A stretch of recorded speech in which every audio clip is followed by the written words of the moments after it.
আসসালামু আলাইকুম ওয়া রাহমাতুল্লাহি ওয়া বারাকাতুহু। মোমিন 5310 প্রেজেন্টের সহজ উপায়ে কোরআন শিক্ষার আজকে 31তম পর্বে আপনাদের সকলকে সুস্বাগতম জানাচ্ছি। আমি মোহাম্মদ মুমিনুল ইসলাম নবী রিজভী। আলহামদুলিল্লাহ, আপনাদের সকলের অবগতির জন্য জানাচ্ছি যে আমাদের নিকটে আমরা এতদিন যাবত সহজ উপায়ে কোরআন শিক্ষার যে পড়াগুলো পড়ছিলাম, আমরা হোয়াইট বোর্ডে আমি লিখে লিখে আপনাদেরকে পড়াচ্ছিলাম। বই এতদিন আমাদের কাছে ছিল না। আলহামদুলিল্লাহ, আমাদের নিকটে সহজ উপায়ে কোরআন শিক্ষার বইটিও চলে এসেছে। যারা এখনো বইটি সংগ্রহ করতে পারেননি, আপনারা বইটি সংগ্রহ করতে পারেন। বইটি সংগ্রহের জন্য আমার সঙ্গে যোগাযোগ করবেন, অথবা যারা ভিডিও দেখেন ভিডিওতে কমেন্ট করে নাম ঠিকানা এগুলো দিলে ইনশাল্লাহ যদি এরকম হয় তাহলে আমরা বইটা পূরণ করার চেষ্টা করব। এই সহজ উপায়ে কোরআন শিক্ষার প্রথম যে ক্লাস যেটি রয়েছে, আমরা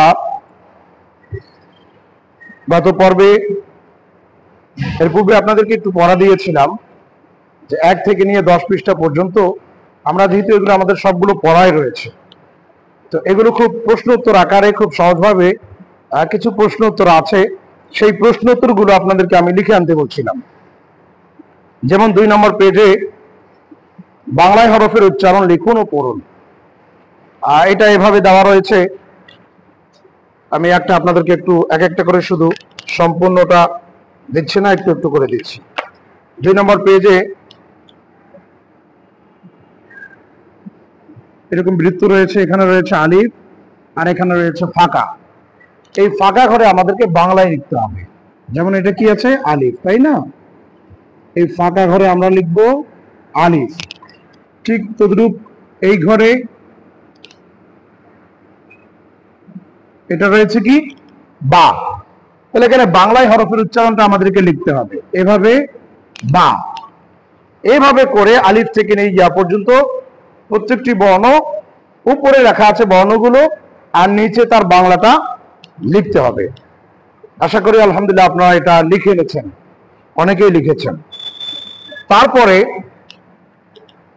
3 নম্বর পৃষ্ঠায় কিছু বর্ণ রয়েছে। বর্ণগুলোর নিচে বাংলায় উচ্চারণ দেওয়া আছে। বাংলায় উচ্চারণ দেওয়া আছে, যেমন এটা বা, এটা তা।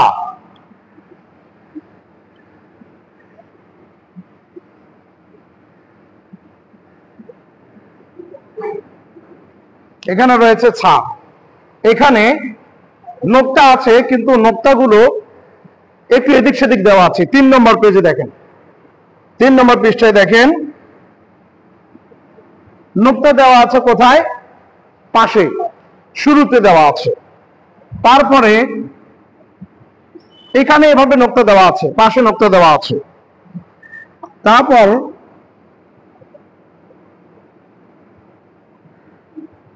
নোক্তা এভাবে দেওয়া আছে। এই নোক্তাগুলোকে এলোমেলো নোক্তাগুলোকে আপনাকে সঠিক জায়গায় বসাতে হবে। যেমন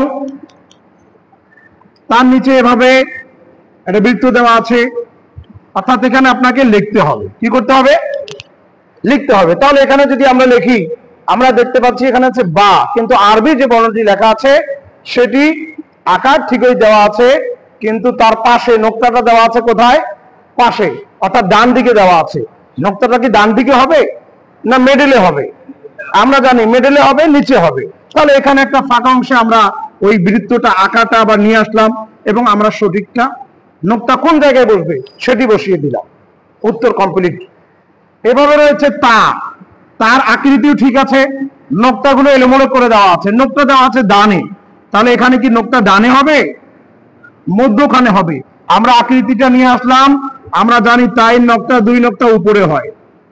উত্তর কমপ্লিট। তারপরে আমরা দেখতেছি এটা হচ্ছে সা। সায়ের নোক্তা দেওয়া আছে 3টা নোক্তা, কিন্তু দেওয়া আছে নিচে। কিন্তু সায়ের কি নোক্তা নিচে হয়? কোথায় হয়? উপরে হয়। তাহলে আমরা প্রথমে আকৃতিটা নিয়ে আসলাম। আকৃতি নিয়ে আসি 3 নকটা নিচে দেওয়া আছে, নিচে রাখতে হবে না, কোথায় হবে? উপরে। তাহলে আমরা উপরে 3টা নকটা দিয়ে দিলাম, বাস উত্তর কমপ্লিট। এভাবে 3 নম্বর পৃষ্ঠার এভাবে আমরা নকটাগুলো সঠিক জায়গায় বসাতে পারতেছি। একটু পরে দেখি, আগে ইয়ে করে নাই ইনশাআল্লাহ। তারপরে আসি 4 নম্বর পৃষ্ঠায়।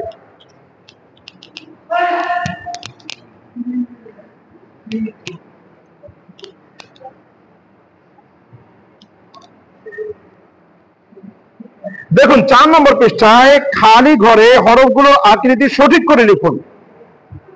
দেখুন এখানে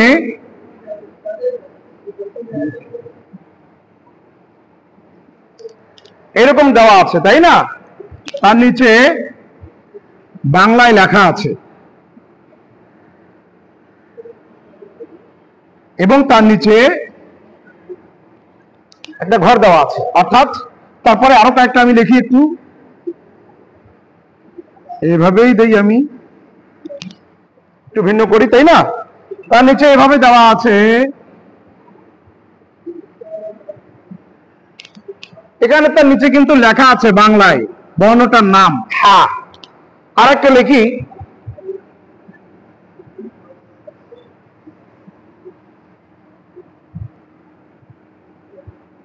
এখানে তার বাংলা দেওয়া আছে দাল। দেখুন একটু ভালো করে খেয়াল করুন, মানে এগুলোকে একটু উল্টা পাল্টা করে দেওয়া আছে, ভিন্ন রকম দেওয়া আছে, সঠিকভাবে দেওয়া নেই। তাহলে এখানে আমরা এই বর্ণটাকে এখানে দেখতেছি বাংলায় লেখা আছে আলিফ, বাংলায় লেখা আছে আলিফ, কিন্তু আলিফটা কি এরকম হয়? হয় এরকম, কিন্তু দেওয়া আছে কি উল্টা। তো উল্টাটাকে আপনাকে কি করতে হবে? আমাকে সঠিক করতে হবে, সোজা করতে হবে। যদি সোজা করি তখন এইরকম হয়, এটা হয়ে গেল আলিফ, উত্তর কমপ্লিট। তারপরে আমরা দেখতে পাচ্ছি এখানে আছে হা। হা এটা কি উল্টা করে দেওয়া আছে, এরকম কি হবে না উল্টা হবে? সঠিকটা হবে। সঠিকটা কিভাবে হবে? এটা হচ্ছে হা, উত্তর কমপ্লিট। তারপরে এখানে আমরা দেখতে পাচ্ছি লেখা আছে দাল। দাল কিন্তু দেওয়া আছে কিভাবে? উল্টা হবে। তাহলে এটাকে আমরা সঠিকভাবে করতে হবে, এটা হয়ে গেল দাল। আলহামদুলিল্লাহ। এইভাবে বর্ণগুলো দেওয়া আছে প্রত্যেকটায়, এইভাবে আপনাকে আমাকে সঠিক করতে হবে। তাহলে এটা হলো 4 নম্বর পৃষ্ঠা। তারপরে আসি 5 নম্বর পৃষ্ঠায় যাই।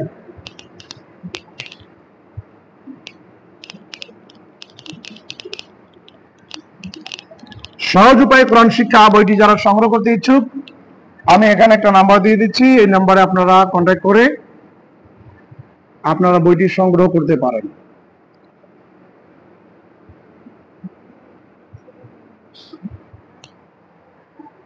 এখন হয়তো অনেকে হয়তো বুঝবে না, কিন্তু পরে বুঝবে ইনশাআল্লাহ, যখন আমাদের ক্লাসগুলো যারা দেখবে, কিন্তু তারপরে বুঝবে এত সহজ, এত সহজ। এই জন্য আমি শুধু প্রশ্ন উত্তরগুলো একটু একটু করে টাচ দিয়ে যাচ্ছি। 5 নম্বর পৃষ্ঠায় দেখুন, বর্তমান হরফের নাম লিখুন ও নুক্তা দিয়ে কাঙ্ক্ষিত হরফ তৈরি করুন।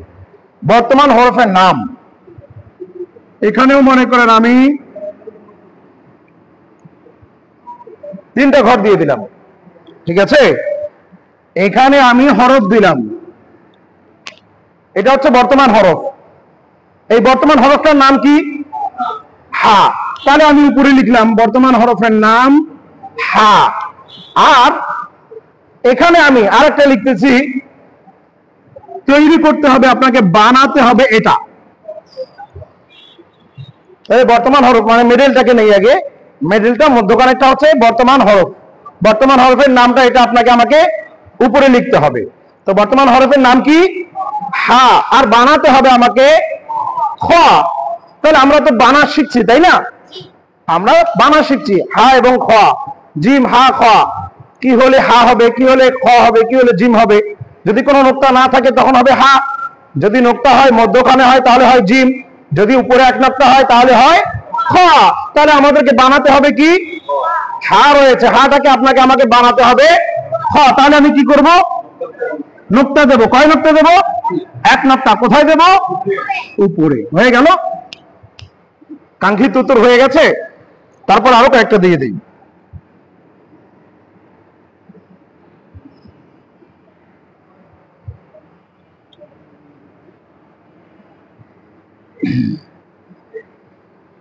আচ্ছা, গুড।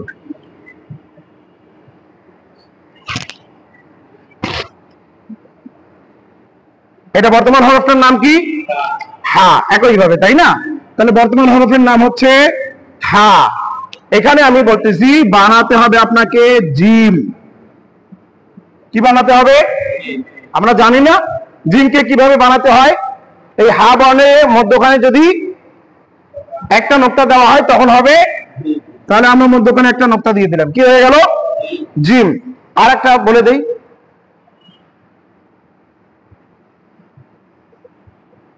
মানে আমাদের সহজ উপায়ে কোরআন শিক্ষার যে বৈশিষ্ট্য, এই বৈশিষ্ট্যগুলো আমি তুলে ধরতেছি।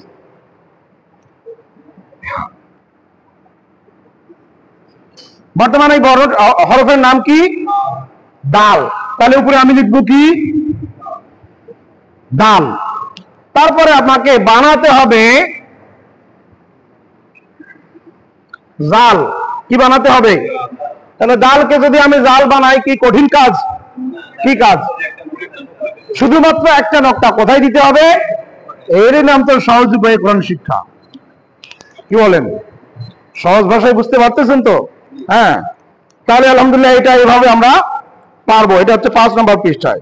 তারপরে আমরা 6 নম্বর পৃষ্ঠায় যাই। 6 নম্বর পৃষ্ঠায় দেখি কি লেখা আছে।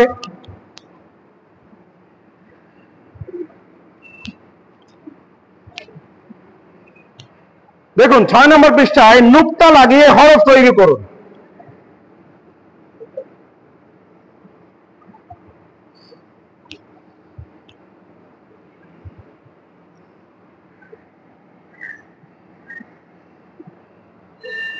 নুক্তা লাগিয়ে হরফ তৈরি করুন, তার মানে শুধুমাত্র আকার।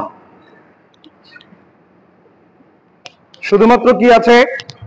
তার নিচে লেখা আছে বাংলায়, সমস্যা নাই। যেমন বা, আ, সা। আমরা জানি এই একটা আকৃতি, এই আকৃতি দিয়ে 3টে বর্ণ তৈরি হয়। কয়টা বর্ণ? 3টে বর্ণ তৈরি হয়। তাহলে এই আকৃতির যদি বা বানাতে গেলে কি করতে হবে? আপনারা একটু জোরে বলেন। নিচে কয়টা নোক্তা? 2টে নোক্তা। নিচে ডানে না বামে?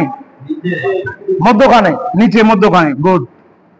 ডান বামও বলতে হবে, কারণ ডানে যদি হয় তখন আবার হবে কিনা, যদি ওইদিকে হয় এলোমেলো করেও তো একটু আগে শিখাইলাম, তাই না? তাহলে এটা হলো বা। তারপরে কি আছে? আকৃতি, ঠিক আছে। তার মানে আকৃতির উপরে নোক্তা লাগাতে হবে। কয় নোক্তা লাগালে তা হবে? কোথায়? নিচে, উপরে, মধ্যখানে। তো উপরে আমি 2টে নোক্তা দিয়ে দিলাম, হয়ে গেল কি? তা। তারপরে এটা আছে কি? সা। সা আকৃতি, ঠিক আছে। এই আকৃতির কোথায় কয় নোক্তা হলে সা হবে? উপরে 3 নোক্তা হলে সা হবে। 3 নোক্তা উপরে দিয়ে দিলাম, হয়ে গেল কি? আরো 1-2টে দেখাই দেই, কি বলেন? আরো 1-2টা একটু দেখিয়ে দিই, দেখি।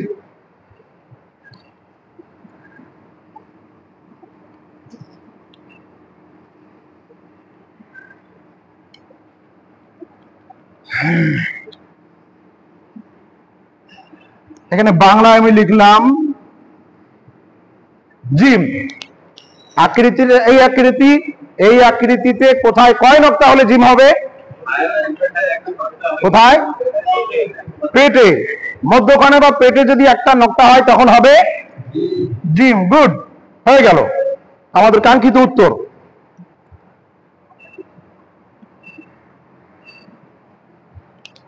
আমি এখানে লিখে দিচ্ছি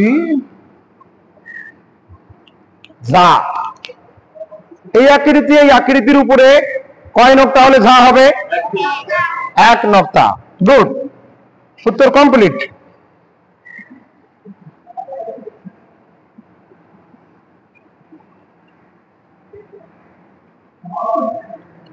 আকৃতি এই রয়েছে। এখানে কি হলে নুন হবে? কয় নোক্তা হলে? কোথায় হলে?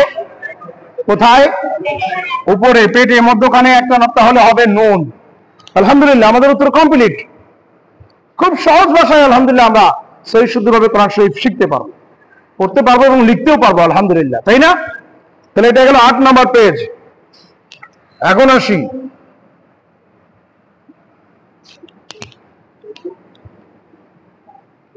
9 নম্বর পেজে। আমরা একটু যাই, প্রত্যেক পেজ আমরা একটু একটু করে যেগুলো আমাদের অনুশীলনের প্রয়োজন, যেগুলো আমাদের প্রশ্ন উত্তর, যেগুলো দিয়ে আমরা বুঝবো, সেগুলো থেকে আলহামদুলিল্লাহ আমরা তো পড়া পড়ে নিয়েছি। এখন আমাদের অনুশীলন প্রশ্ন উত্তর পর্ব চলতেছে। 9 নম্বর পেজে আমরা দেখি নুক্তা লাগিয়ে হরফ তৈরি করুন। একই সংখ্যক নুক্তা, একই সংখ্যক নুক্তা, তার মানে কোথাও রয়েছে মনে করেন 3 নুক্তা, তাহলে আমরা আগে লিখি। এটা একটা আকৃতি দেওয়া আছে এবং তার নিচে দেওয়া আছে বাংলায় লেখা সা। তারপরে আবার আরেকটা হরফ দেওয়া আছে, এই হরফে দেওয়া আছে কি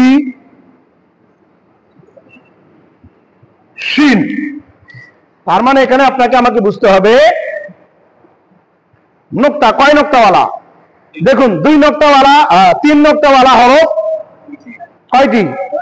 2টি রয়েছে, একটা হচ্ছে কি সা আর একটা হচ্ছে শিন। তাহলে আমরা নুক্তা কয় নুক্তা এখানেও আমরা আইডেন্টিফাই করতে পারতেছি। তাহলে এখানে কয় নুক্তা হবে, কোথায় হবে? সা লিখতে গেলে উপরে 3 নুক্তা হয়ে গেল কি সা। তারপরে এটা আছে শিন, কিন্তু আমাদেরকে বানাতে হবে কি শিন। শিনে কয় নুক্তা হয়? 3 নুক্তা, উপরে 3 নুক্তা দিয়ে দিলাম, হয়ে গেল কি শিন। তারপরে আমরা দেখি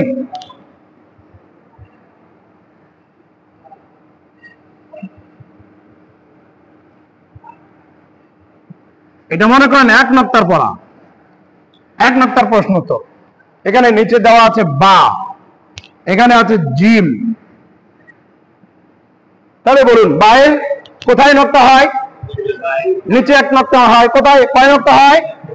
1 নুক্তা দিয়ে হয়ে গেল বা। জিমের নিচে বা পেটে কয় নুক্তা হয়? তাহলে এটা হচ্ছে 1 নুক্তার পড়া, তাই না? 1 নুক্তা। তারপর যদি আমরা যাই এভাবে প্রত্যেকটা, অর্থাৎ জি হ্যাঁ খতে 1 নুক্তা হবে, এভাবে আর কি। আমি আর 2 নুক্তাওয়ালা একটা দেখাই দেই, 2 নুক্তাওয়ালা একটা দেখাই দেই।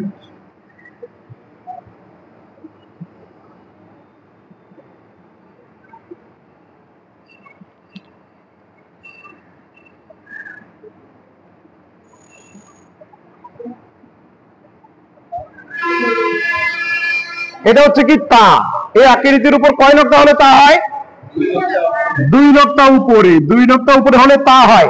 আবার এই আকৃতির কফ, এর উপরে কয় নুক্তা হয়? 2 নুক্তা উপরে দিয়ে দিলাম আমি, 2 নুক্তা হয়ে গেল কফ। তাহলে 9 নম্বর পৃষ্ঠায় এভাবে খুব সুন্দরভাবে, অর্থাৎ নুক্তা কয় নুক্তা? 2 নুক্তা, 1 নুক্তা, 3 নুক্তা, উপরে নুক্তা, নিচে নুক্তা, মধ্যখানে নুক্তা, এই সবগুলোই খুব সুন্দরভাবে ইনশাআল্লাহ এভাবে দেওয়া আছে 9 নম্বর পেজ। তারপরে আসি আমরা 10 নম্বর পেজ। হ্যাঁ ঠিক আছে, এটা এটা নিচে হবে, হয়ে গেছে প্রাথমিক অবস্থায়। প্রথমে যদি আমরা যাই 10 নম্বর পেজে, নুক্তাওয়ালা হরফের উচ্চারণ বাংলায় লিখুন। ওখানে নুক্তাওয়ালা হরফগুলো দেওয়া আছে এবং নুক্তাওয়ালা হরফগুলোর বাংলা নিচে লিখতে হবে। নুক্তাওয়ালা হরফ যেমন দেওয়া আছে এখানে বা, এখানে আছে জিম, এখানে আছে তা, তারপরে তা, তারপরে কফ, কয়েকটা আমি দিলাম। তাহলে এগুলো বাংলা আপনাকে আমাকে লিখতে হবে। তাহলে এটা কি হবে? বা। এটা কি হবে? জিম। এটা কি হবে?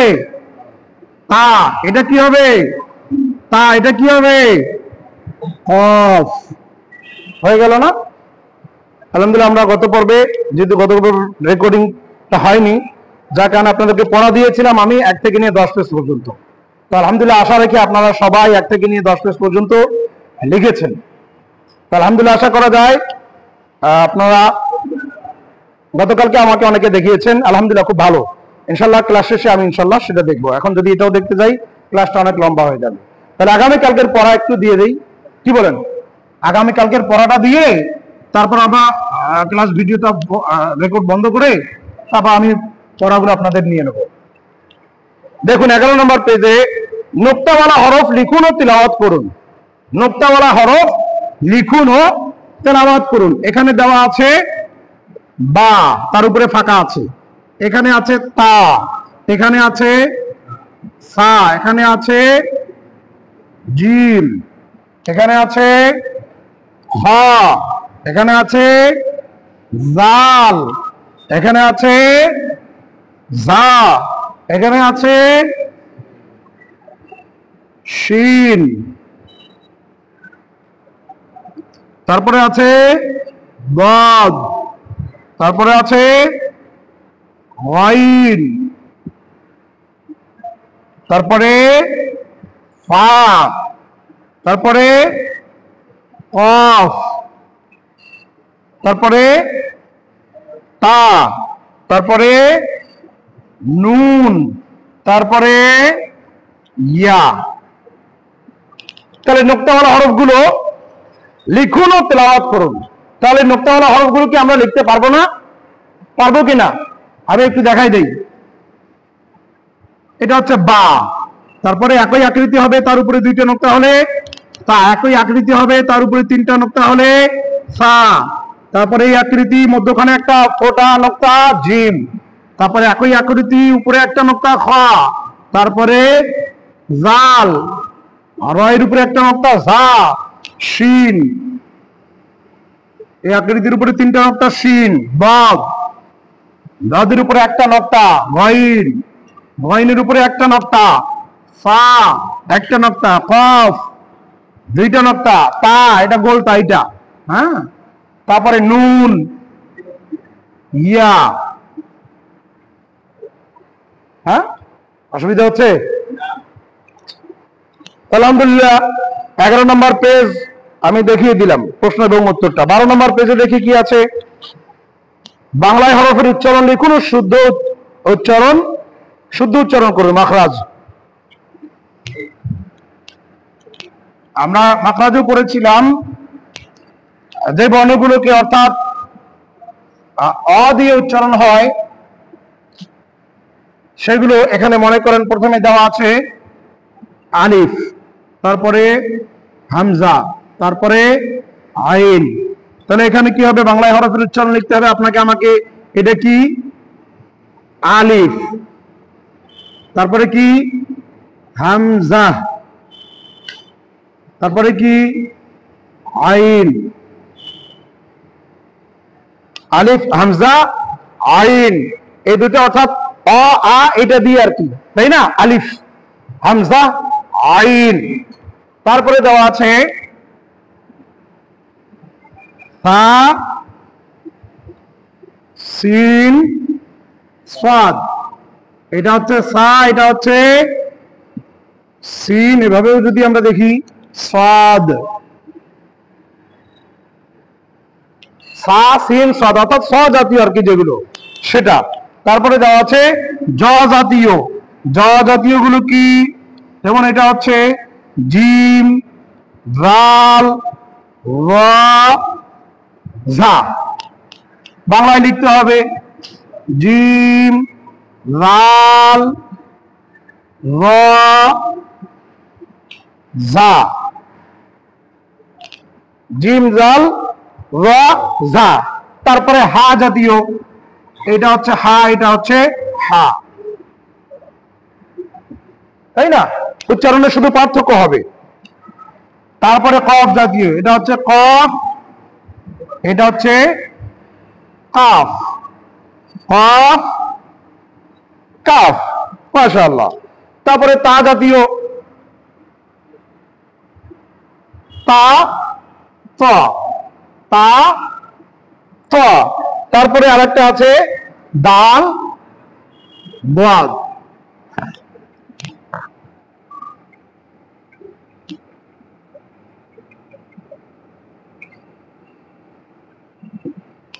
দাল দত, তাই না? অর্থাৎ এগুলো কোন বর্ণ দিয়ে? জ বর্ণ দিয়ে যেটা আছে সেগুলো, অবর্ণ দিয়ে যেটা আছে সেটা, সা বর্ণ দিয়ে যেটা আছে সেটা, কফ দিয়ে কয়টা আছে, হা দিয়ে কয়টা আছে, দাল দত এগুলো। তাহলে এটা হচ্ছে 12 নম্বর পেজ। 13 নম্বর পেজে কি আছে? নোক্তাবিহীন হরফের উচ্চারণ বাংলায় লিখুন। নোক্তাওয়ালা হরফ আমরা পড়ছি, এখন নোক্তা ছাড়া যেই হরফগুলো আছে সেগুলো তো আমাদেরকে পড়তে হবে নাকি? এই জন্যই তো সহজ উপায়ে কোরআন শিক্ষা। দেখুন নোক্তাবিহীন হরফের 13 নম্বর পেজ। নোক্তাবিহীন হরফের উচ্চারণ বাংলায় লিখুন। নোক্তাবিহীন, যেগুলোতে নোক্তা নাই, যেগুলোতে নোক্তা নাই সেই হরফগুলো লেখা আছে এবং তার নিচে বাংলায় আমাকে লিখতে হবে। যেমন এটা কি? আলিফ।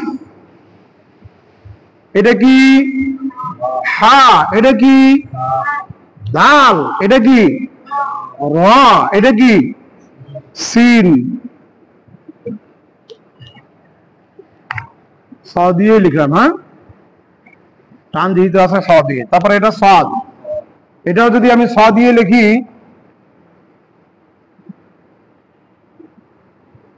সাদ।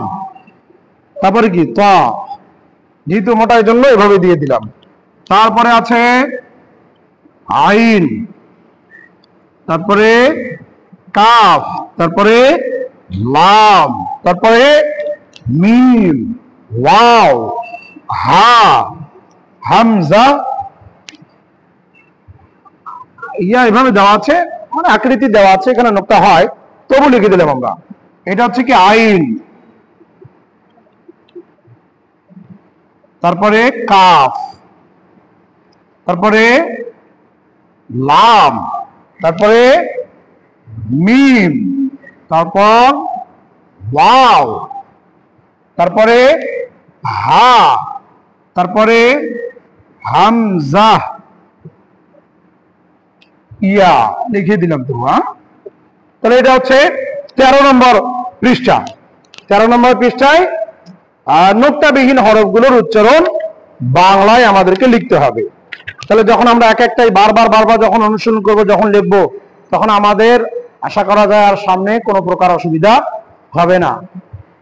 যেমন আমরা ছোটবেলায় যখন পড়ি, যেভাবে পড়ি, তখন পড়াগুলো আমাদের মনে থাকে, মুখস্থ থাকে, সেইভাবে আলহামদুলিল্লাহ। তারপরে আসি 16 নম্বর পেজ। 16 নম্বর পেজে উপরে হরফের নাম লিখুন এবং নুক্তা দিয়ে কাঙ্ক্ষিত হরফ তৈরি করুন। উপরে হরফের নামগুলো লিখতে হবে, তারপরে কাঙ্ক্ষিত হরফ তৈরি করতে হবে।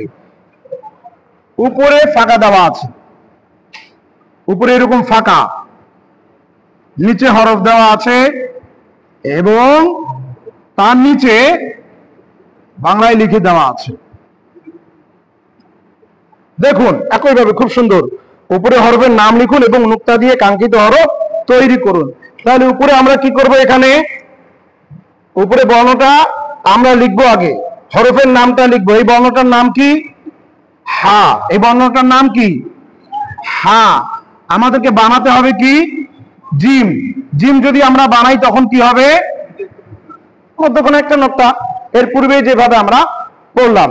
তারপরে রয়েছে, এখানে দেওয়া আছে দাল। কি দেওয়া আছে? তাহলে এটা বর্তমান হরফের নাম হচ্ছে দাল। বানাতে হবে আমাদেরকে জাল, বানাতে হবে জাল। খুব ইজি। এইভাবে দেখা যায় 13 নম্বর পেজে। এই খুব সুন্দরভাবে উপরে হরফের নাম লিখুন এবং নুক্তা দিয়ে কাঙ্ক্ষিত হরফ তৈরি করুন। আমরা কি পারবো না? অবশ্যই পারবো। তারপরে আসি 16 নম্বর পেজে এটা। তারপরে 17 নম্বর পেজে আমরা যাই। আপনাদের জন্য কি বেশি কঠিন হয়ে যাচ্ছে? আমি তো মনে করি এটা আপনাদের জন্য খুব সহজ, ইজি। কারণ আপনাদের মানে পরীক্ষার পড়াগুলো রিভাইজ দিতে হয় না, এটা পরীক্ষার পর আপনাদের রিভাইজ চলতেছে, তাই না? আশা করা যায় আরো আপনাদের জন্য খুব এটা হেবিট হচ্ছে, ভালো হচ্ছে। দেখুন 17 নম্বর পেজে রেখা টেনে মিল করুন। বাম থেকে ডান রেখা টেনে মিল করুন। আমি কয়েকটা শুধু লিখে দিচ্ছি,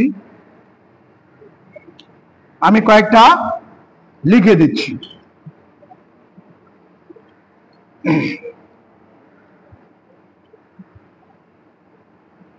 অনেকগুলো আছে, তাই না? আমি এখানে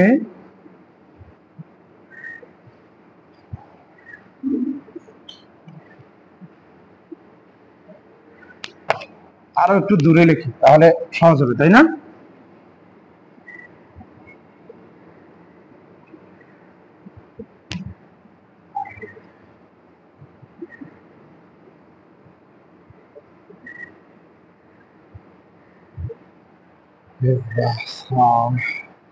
জি। তাহলে আমাদেরকে মিল করতে হবে। আমরা কি পারবো না? দেখি আমরা বর্ণটা কি, এই বর্ণটার নাম কি? সা। আমরা এখন এদিকে দেখি আলিফ বা পা, আলিফ বা সা জিম, তাহলে আমরা ওটা কি পড়ছিলাম? সা। এখানে কোথায়? সা। তাহলে এখান থেকে আমাদেরকে এটা মিল করতে হবে। মিল করতে পারবো না আমরা? এই যে দেখুন, এটা হয়ে গেল মিল। তারপরে বর্ণটা আমরা খেয়াল করি, তারপরে বর্ণটা আমরা এটা চিনি না, এটা কোন বর্ণ? আলিফ। তাহলে এখানে আমরা দেখি কোথায় প্রথমে আছে আলিফ, তাহলে কি করতে হবে? টান দিয়ে মিল করে দিলাম, হয়ে গেল। তারপরে দেখি কোন বর্ণ? জিম। পড়ি আমরা আলিফ বা সা জিম, জিম। তাহলে জিমের সঙ্গে জিম মিলে গেল। আর বাকি থাকলো কি? বা। দেখি আমরা আলিফের পরে বা, তাহলে এভাবে মিল হয়ে গেল। এভাবে কি আমরা পারবো না সবগুলোই? খুবই সহজ, ইজি আপনারা আমাদের জন্য। একটা পড়াকে আপনি বারবার বারবার বই হওয়ার কারণে আর ভুলবেন না। কামাল ভাই চিন্তা করেন না, ভুলের দিন শেষ ইনশাআল্লাহ। আমার কামাল ভাই খুব টেনশনে ছিল যে হুজুর সময় খুব কম পাই, একটু হয় না। আর সমস্যা না, ইনশাল্লাহ বইটা নেবেন, বইটা ইনশাল্লাহ। হ্যাঁ, বই নেন, বই ছাড়া আর বিকল্প নাই। ইনশাল্লাহ বই থাকবে সারা জিন্দগি, আপনি ইনশাল্লাহ যখনই ভুলে যাবেন বই দেখবেন। ঠিক ওই 18 পৃষ্ঠায় রেখা টেনে মিল করুন, বাম থেকে ডান। বাংলা আগে দেওয়া আছে, তারপরে আরবি এভাবে দেওয়া আছে, অর্থাৎ ডান বাম মিল করতে পারবো আমরা। 19 আলহামদুলিল্লাহ পারবো। তারপরে 19 নম্বর পেজে লেখা আছে সহি উচ্চারণ করুন। সহি উচ্চারণ এটা দেওয়া আছে এভাবে, হা হামজা আলিফ, হা হামজা আলিফ, হা হামজা আলিফ, হা হামজা আলিফ, এগুলো হরফ থেকে উচ্চারণ করতে হয়। তারপরে দেওয়া আছে এটা গলা ছেড়ে দিয়ে উচ্চারণ করতে হয়, আহা হামজা আলিফ। তারপরে দেওয়া আছে দেখুন হা এবং আইন, আমরা জানি এটা গলা চেপে উচ্চারণ করতে, হা আইন, হা আইন, হা আইন, হা আইন, হা আইন দেওয়া আছে কিন্তু গলার চাপ দিয়ে। তারপরে দেওয়া আছে তা তা তা, তা তা তা, এগুলো এমনি সাধারণ ভাবে মনে করেন। তারপরে দাল বদ, পার্থক্য যেগুলো আছে, দালে ব, দাল দা, বদ দা ব, এই যে পার্থক্যগুলো এগুলো। তারপরে সা সিন সাদ কফ কাফ, এইভাবে অর্থাৎ সহিভাবে উচ্চারণ করুন। এটা 19 নম্বর পেজে দেওয়া আছে। তারপরে আসি 20 নম্বর পেজ। হ্যাঁ আচ্ছা, দেখতেছি ইনশাআল্লাহ। তাহলে চতুর্থ পর্ব, হ্যাঁ ঠিক আছে, 3 এবং 4 নম্বর পর্বই আমি দিয়ে দিলাম। 3 এবং 4 নম্বর পর্ব, অর্থাৎ পৃষ্ঠা আমাদের 1 থেকে নিয়ে 10 আলহামদুলিল্লাহ আমরা কমপ্লিট করছি। 11 থেকে নিয়ে 19 পৃষ্ঠা পর্যন্ত এটা আপনাদের আগামী কালকের পড়া, ঠিক আছে? তাহলে ইনশাআল্লাহ আগামী কালকের আপনাদের 11 পেজ থেকে নিয়ে 19 পেজ, এটা যেভাবে আলহামদুলিল্লাহ আমি তো সব দেখিয়ে দিয়েছি। তারপর এখন বই আছে, বই দেখবেন, প্রশ্ন উত্তর আলহামদুলিল্লাহ আবার লিখে নেবেন। তাহলে ইনশাআল্লাহ আগামী কালকে 11 থেকে নিয়ে 19 পৃষ্ঠা পর্যন্ত আপনাদের সবক থাকবে। যারা এখনো পড়তে যাচ্ছেন বা পড়বেন, এই সহজ উপায়ে কোরআন শিক্ষা এই বইটি যারা সংগ্রহ করেননি, আপনার এই বইটি সংগ্রহ করতে পারবেন। দোয়া করে নেই, জি জি জি, আসুন দোয়া করি। اللهم آمين اللهم صل على سيدنا مولانا محمد المعدن الجودي الكريم عليه وبارك وسلم رب العالمين। সহজ উপায়ে কোরআন শিক্ষার আজকে 11 থেকে নিয়ে 19 পৃষ্ঠা পর্যন্ত মাওলা যে সবক দিয়েছে, মাওলা সকলকে সুন্দরভাবে অধ্যয়ন করার তৌফিক তুমি দান করো। মাওলা সকলের জন্য কোরআনে মাজিদ ফুরকানে হামিদ পড়া আসান করো। মাওলা তোমার হাবিব আলাইহিস সালামের সাদাকায় সকলকে মাওলা একতার সহিত আমাদের সঙ্গে চলার তৌফিক তুমি দান করো। আল্লাহ তাহিলাতি আনতা ওয়াসিলাতি ইয়াদরিকনা ইয়া রাসূলুল্লাহ আফজালু যিকরি লা ইলাহা ইল্লাল্লাহু মুহাম্মাদুর রাসূলুল্লাহ।